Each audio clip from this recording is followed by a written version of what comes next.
truly fits their So lifestyle. matatapos na yung yung program. We wish to Kaya ako thank narinig ko everyone ng for isa. your strong support Wala rin in ako patronizing narinig. Honda products, Sabi kasi nila, making us the leading pero tatanungin manufacturer natin yan mamaya of kasi baka motorcycle mamaya in hindi the nila country. binanggit. Rest assured that we will Mahirap na, continue di ba? to bring the joy of mobility to all. Let's go!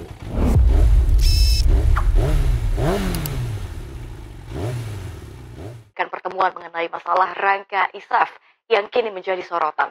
Dalam pertemuannya, senior investigator Komite Nasional In audio.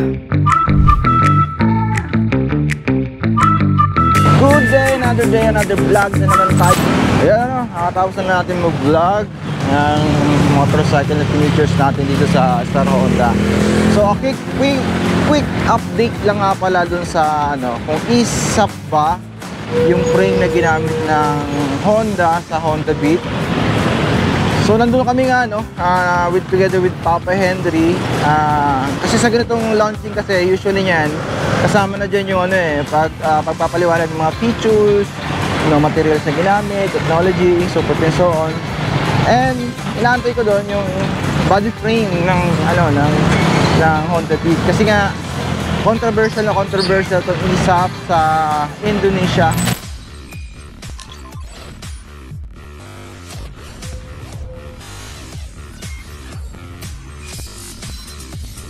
In fact, nagba-viral yun yung mga video nila na effective yung yung mga materials na ginamit.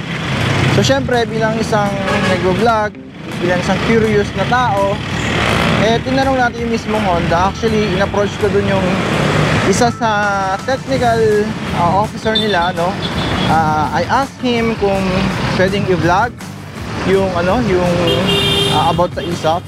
So sabi niya hindi naman siya authorized magsalita. Then pwede naman magbigay na ng information about that.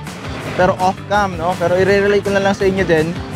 So confirm niya na ISAF ang ginamit ng Honda. ISAF ang ginamit ng Honda sa Honda Beat na bagong ni-release nila.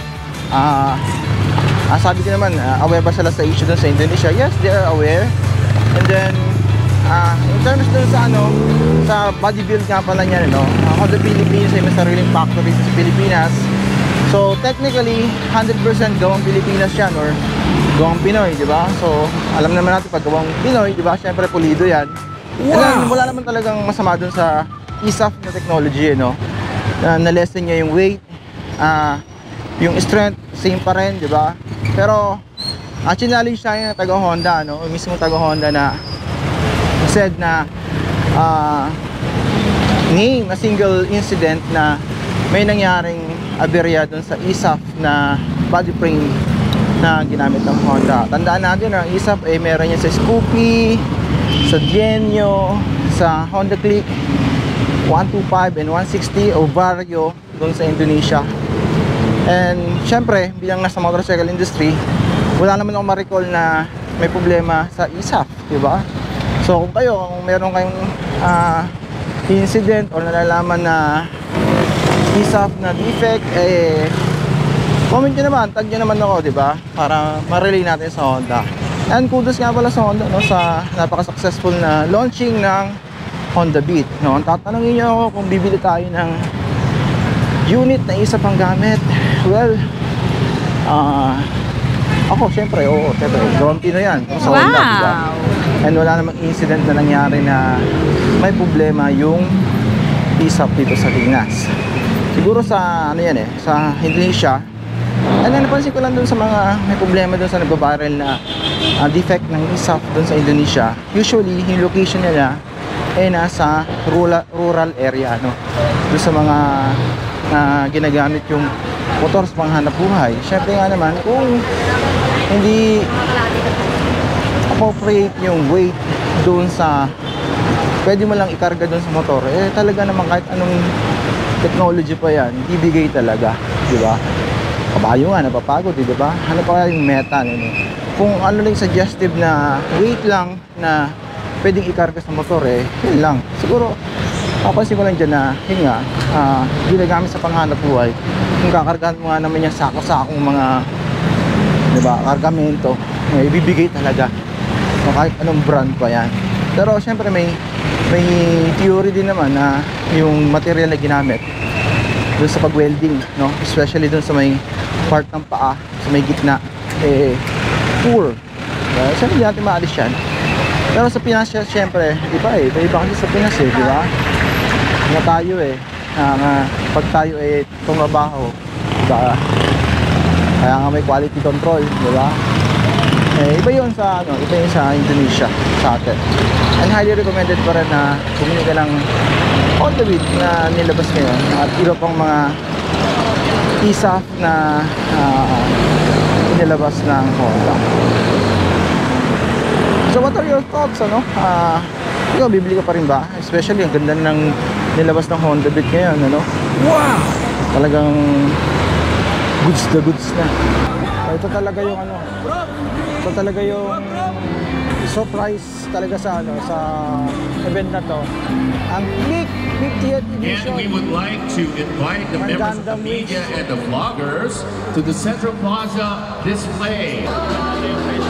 Ito talaga, tsaka itong Arctic White Limited Edition. Well, isa din sa theory ko, no, kung bakit hindi binanggit dun sa launching ng Honda Beat kung ano yung body frame niya, no.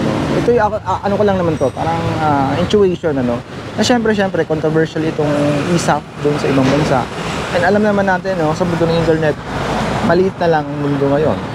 Mangyayari doon, pwede natin malaman dito through YouTube, syempre Facebook. Kaya siguro they decided na hindi na isama dun sa launching, no, yung information na yon about sa ISAF. Pero syempre they assured naman na high quality pa rin naman yung body frame na yan dito sa Pilipinas. So nothing to worry about sa ISAF, kung ISAF ba yung body frame yan or hindi.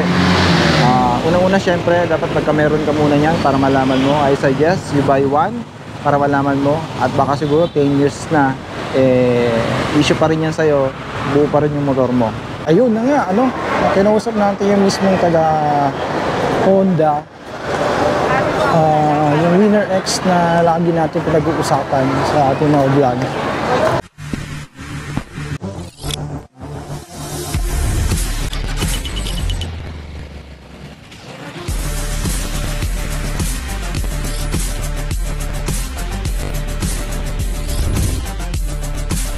At ang dami rin pala nagre-request ito, no, kung ilalabas ba ng Honda yung Winner X, no.